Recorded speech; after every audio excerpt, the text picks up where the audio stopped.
Right now, as you hear my voice, something is devouring the history of humanity. It's not a virus, it's not a war, it's something you helped create. Let me ask you a question. Do you remember the photo of Pope Francis wearing a white Balenciaga jacket? Or the images of Donald Trump's arrest, surrounded by police officers?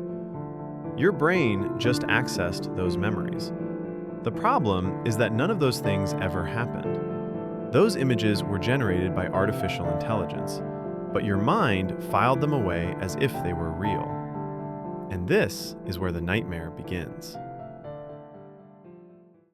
In July 2024, a team of researchers from Oxford and Cambridge published a study in the journal Nature that should have made headlines around the world, but almost no one talked about it. What they discovered has a technical name: model collapse. And it's exactly as terrifying as it sounds. The scientists ran a simple experiment. They took an artificial intelligence and trained it with data. Then they took what that AI produced and used it to train the next generation. And they repeated the process over and over again. What they observed was progressive degradation. With each generation, the AI lost information.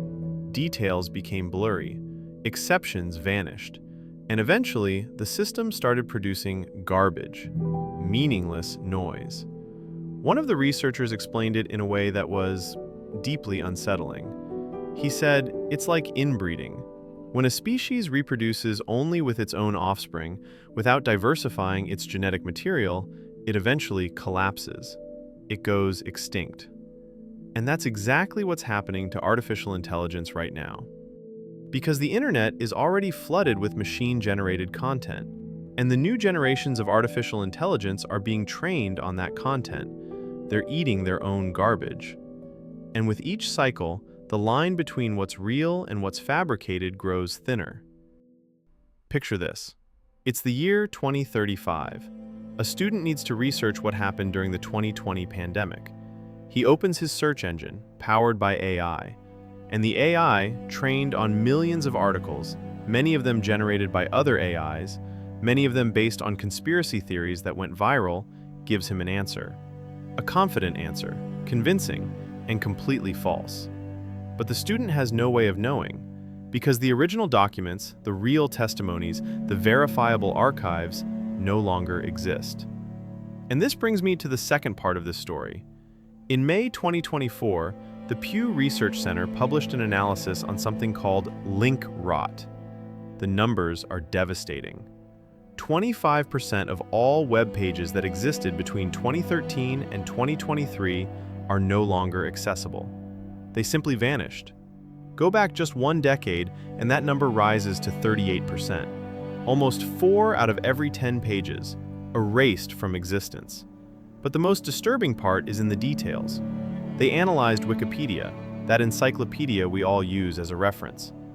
54% of its pages contain at least one broken link in their references section, more than half.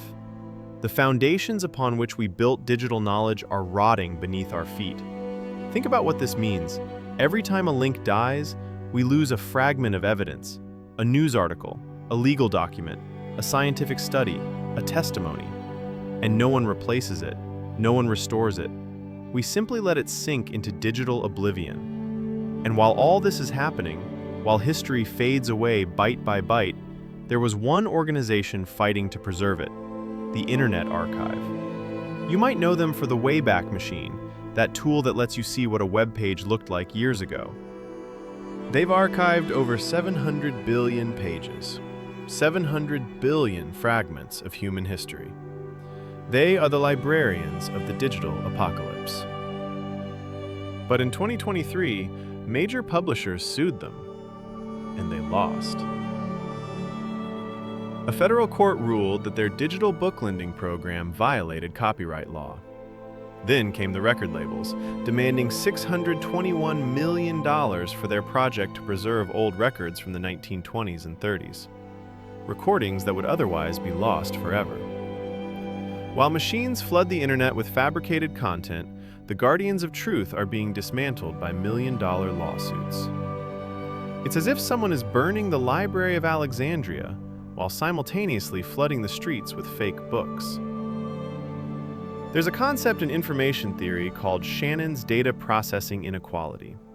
In simple terms, it says this: every time you process information, you lose something. You cannot create information from nothing. You can only degrade it. And when you apply this principle to what we're doing with AI and with the internet, the picture is devastating. We are in a cycle of accelerated degradation. Original information is lost. It gets replaced by copies. The copies are processed by machines. The machines produce degraded versions, and those versions become the new truth. Artificial intelligence doesn't understand history. It has no context. It has no real memory. It only has statistical patterns extracted from data that is already contaminated. Vint Cerf, one of the founding fathers of the internet, warned that we are creating digital dark ages, periods where future historians will have enormous gaps in the record. The irony is brutal. We have more detailed records of daily life in the Middle Ages than we will have of many online communities from the 2010s. And here we arrive at the question you should be asking yourself. If original content disappears, if AI contaminates what remains, if the archives that preserve truth are destroyed by legal battles, then what's left? How will we know what was real? There's a theory called phantom time. It proposes that entire centuries of medieval history never existed, that they were fabricated by chroniclers with political agendas. Serious historians reject it because we have physical evidence: coins, buildings, documents in multiple languages from multiple regions that all align. But in the digital age, we don't have coins. We don't have buildings. We only have data. And data can be altered. It can be fabricated. It can disappear. 50 years from now, when someone tries to reconstruct what happened in this decade, they will find an ocean of content. Billions of pages, images, videos, and they will have no way of knowing how much of it was created by real humans documenting real experiences, and how much was generated by machines feeding on other machines in an infinite cycle of degradation. The Mandela effect used to be a psychological curiosity. Groups of people remembering events that never occurred. Now we are industrializing that phenomenon. We are creating millions of false memories and distributing them at speeds the human brain cannot process. Your child could grow up believing in events that never happened, quoting phrases no one ever said, remembering photographs of moments fabricated by an algorithm. And the most terrifying part of all is that they won't even know it, because there will be no way to verify it. The original archives will have vanished, the witnesses will have died, and the only thing left will be the digital echoes of a reality that perhaps never existed. There is something you can do, not much, but something. Print the important documents. Write your memories on paper.